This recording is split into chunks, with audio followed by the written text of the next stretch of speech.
This is the town of Elizabeth.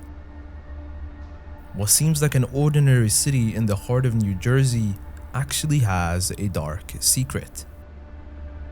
In the span of 3 months, 3 planes would violently crash into this mysterious town.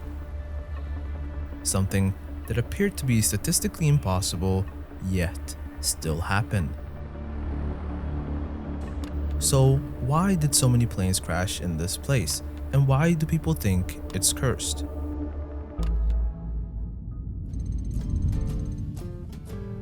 To find out, we need to go back in time to early December 1951, where if you would stroll around the street of Elizabeth, you wouldn't be blamed for thinking it was no different from any busy city center in New Jersey.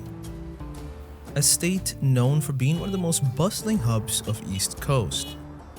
With Christmas joy spreading around the city and its residents being cheerful, it seemed like the spirit would last forever. However, at no point would you ever think that the city would just in a few days' time become an absolute graveyard. While Elizabeth was known as an up-and-coming metropolis in a country still recovering from the expenses of war, it had also gained international attention for opening its arms to one of the most exciting technological developments of the 20th century: aviation. Newark Liberty International Airport is known today as one of the most important airports in the entire world. It serves as a key getaway for travelers entering the state from Europe and Africa. Due to its size, its runways and borders stretches out to cover parts of both Elizabeth and the neighboring city of Newark. Both cities are flooded with tourists and travelers waiting for the next connecting flight. But back in 1951, aviation was still very new business. Flying wasn't something that your average Joe did on his yearly holidays.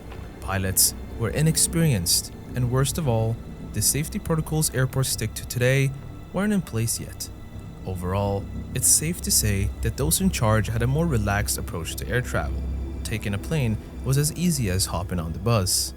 Still, that isn't to say that planes would drop out of the sky in 1951 either.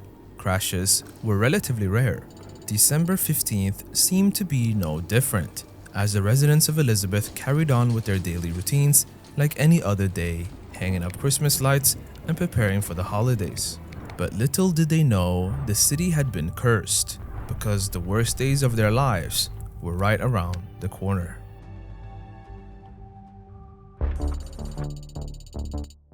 On this day, a Miami Airlines plane from Fort Smith in Arkansas lands on the Newark runway at 11:30 p.m. The plane is a Curtiss C-46, a former military aircraft repurposed for the US growing aviation industry. C-46s, with their long wings and twin propeller engines, are seen as strong and reliable. If they were good enough to be used against Nazi Germany, they would probably be good enough for standard commercial flights as well. The plane was set to be flying out from Newark for its final stop in Tampa the following afternoon. The crew, Captain Albert C. Lyons, co-pilot John Mason, and stewardess Doris Helms rest up for the night, after which they then head back to the plane to get ready for takeoff. They hear that there's been some disagreements that morning concerning refueling and maintenance. The captain and co-pilot notice that the right engine takes a little longer to start up this time, but they think nothing of it. At just past 3 p.m. on December 16th, the plane takes off from runway 28 with all 52 passengers on board. In one of those air traffic control towers, people stand up to see that a thin trail of white smoke is leaking out of the right engine of the plane. Word reaches the head of the tower that there might be on fire on board, so he presses the emergency alarm button. At the same time, another captain who's been watching the takeoff from the ground calls the tower and warns them to instruct the crew to keep the landing gear down. Air traffic control relays this advice to the crew, who do as they're instructed. The smoke turns thicker and darker as the plane flies through the sky, rising to around 1,000 feet. Then, tragedy strikes. As it's sailing above the city of Elizabeth, the plane suddenly falls into a sharp 90-degree left turn and speeds towards the ground. Captain Lyons heroically manages to grab hold of the controls, and steer to avoid the streets below, but nothing can be done to save those on board. The plane grazes against the top of a house, loses full control, and crashes front first into a brick warehouse. An explosion can be heard across the city. The plane skids along the banks of Elizabeth River, sowing chaos, and then comes to a final halt. Fire has completely engulfed both the plane and its surroundings. Firefighters rushed to the scene just 17 minutes later to put out the flames and search for survivors, but to no avail. Thanks to the captain's efforts, only one person on the ground was hurt. The citizens of Elizabeth are physically untouched, but the crash leaves a long-lasting impact on the mental state of all those who witnessed it. All they can do is mourn, clean up the wreckage, and move on with their lives. The plane crash left many in Elizabeth shaken, but warm drinks and quality time spent with loved ones during Christmas pushed the grief out of their minds. A month passed by and the citizens were ready for a fresh start in the new year. Or at least that's what they thought, as another tragedy was around the corner. The date is now January 22nd, 1952. An American Airlines Flight 6780, a Convair 420, is flying out of Syracuse in the rival state of New York and set course for Newark International Airport. On board are 23 passengers. At 3:45 p.m., the plane is preparing to land on the New York runway. There is a complication, however. As Flight 6780 makes its descent, a storm has struck in New Jersey that day, making visibility exceptionally poor for the young pilot, Thomas J. Reed. In Newark's air traffic control towers, the operators keep track of the plane's radar signals. Suddenly, everything goes quiet. No radio calls, no radar, no nothing. Just silence. What was deemed as impossible at first suddenly becomes reality as people walking along the streets of Elizabeth hear an ear-splitting screech and look up to see a plane gliding over their heads once again. Inside the cabin, Captain Reed is desperately trying to regain control. The plane is headed straight for Batting High School for girls. In a last-ditch effort, Reed pulls away, narrowly dodging the school. The plane grazes two buildings and then crashes straight into a block of houses, leaving behind a humongous ball of fire. First responders race to the scene and beat back the intense fire, then work to save those caught in the wreckage. Just as with the first crash, nobody aboard survives. This time, however, 7 people on the ground are killed as well, and many homes are left in ruins. So, what was going on with this town? How could an event as tragic as a plane crash happen not just once, but twice in such a short span of time? This was starting to seem like more than just a coincidence. Both the citizens and the mayor of Elizabeth felt the same way. They knew something strange was going on and demanded the Newark International Airport to be shut down. However, the state of New Jersey ignored their request and continued flying planes in and out of the city, a decision that would soon come back to haunt them as yet another plane crash was about to hit Elizabeth. On February 11th, just 3 weeks later, a National Airlines Flight 101 lands at Newark International Airport.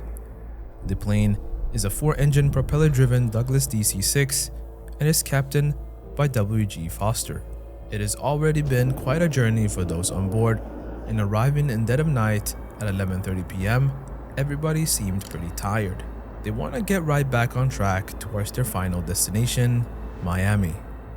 The passengers at Newark board and all safety inspections, what few there were, are made. At just past midnight, air traffic control gives Flight 101 the green light to take off. Everything goes smoothly. Even the weather seemed to be on its best behavior this time. With visibility being mostly clear, the workers in the ATC tower watch as the plane ascend, praying that nothing goes wrong this time. Up until that point, it looked like they were in the clear.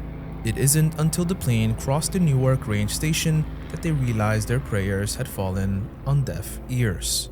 The plane took a sharp turn to the right and quickly began losing altitude. Workers in the ATC towers are taken aback and called the crew on board to make sure everything is okay. Captain Foster replied, "I've lost an engine and returning to the field." Was this really going to be the third deadly crash in 3 months for Elizabeth?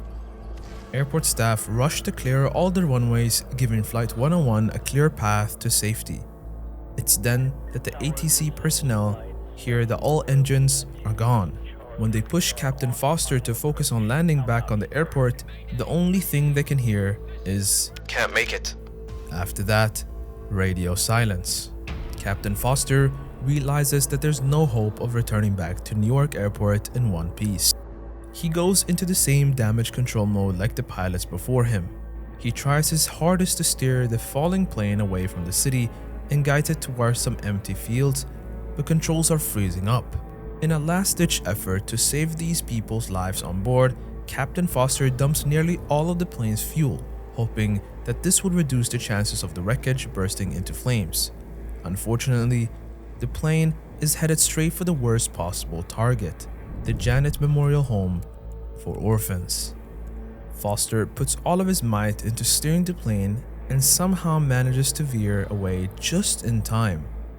The plane then clips the top of an apartment building, snaps in two, and skids along the ground outside the orphanage. Despite the captain's best effort, flames litter the yard. A part of the fuselage strikes a tree, the left wing is discarded on the ground, and a whole chunk of the plane lies broken on a nearby street. ATC workers spot a plume of smoke rising from the city skyline. Their worst nightmare has just come true. A third plane has crashed in Elizabeth. The older boys inside the orphanage heroically rush outside and start pulling people out of the wreckage. Thanks to their help and the last-ditch efforts of Captain Foster, a fair amount of passengers actually survives the crash this time. Of the 63 people on board, 34 survive. Many are badly injured, but they're alive. However, the impact with the apartment block left 4 people dead, leaving the total number of casualties as 33. Very few residents of Elizabeth take any comfort in the fact that some passengers survived. The first crash left them shook. The second left them grieving. Now, they're furious. The people of Elizabeth feel betrayed that their pleas fell on deaf ears. They demanded the airport to be shut down, and now 33 innocent souls have paid the price for the state's complacency. Finally, the airport gets shut down, and this was not only due to the outrage of the people, but also due to the mystery surrounding these unusual crashes. A 9-month investigation would unveil the truth. So let's recap for a moment on what happened over the last 2.5 months. 3 deadly plane crashes have struck the city of Elizabeth. The first took place on December 16, 1951 and left 58 dead. The second took place on January 22, 1952 and left 30 dead. And the third took place on February 11, 1952 and left 33 dead. In the space of just 57 days, 121 people have died in aviation disasters in one city. At this point, the people of Elizabeth are convinced this is more than just a coincidence. Was this town cursed? Did it have some magnetic field that pulled the planes in? Or was it all done on purpose? After the investigation was complete, those in charge found the answer. And it's probably not what you think. The reality is that there was no dark curse left on Elizabeth, and there was nothing structurally wrong with the city itself. The investigators found no underlying problems with the way the runways was set up either. There was nothing really stopping Newark International Airports as operating as safe. The first crash in December was down to problems with one of the plane's engines. The hold-down studs in the right engine's number 10 cylinder failed, leading to internal combustions which brought the entire plane down. Not only that, the flight was overloaded, flying with 113 pounds of weight over the 48,000 pound limit. The second crash was simply down to bad weather conditions. The pilots were still relatively inexperienced, and low visibility coupled with poor communication with ATC made the landing particularly difficult. In the end, the accident was chalked up to be unfortunate circumstances, but nothing inherently wrong with the procedure. The third crash bore more similarities to the first. No issues were found with the aircraft structure, nor the control surfaces or actions of those on the ground of Newark International Airport. The investigators found the internal issues with the plane's engines were once again the problem, as fault in the engine's number 3 caused the propeller to thrust backwards rather than forward during takeoff. Engine number 4 was also feathered by mistake, meaning the blades of the propeller were turned to be parallel with the airflow. These 3 accidents were just that, accidents. All 3 crashes were due to oversight relating to the planes themselves and would have been prevented with basic safety inspections that exist in airports today.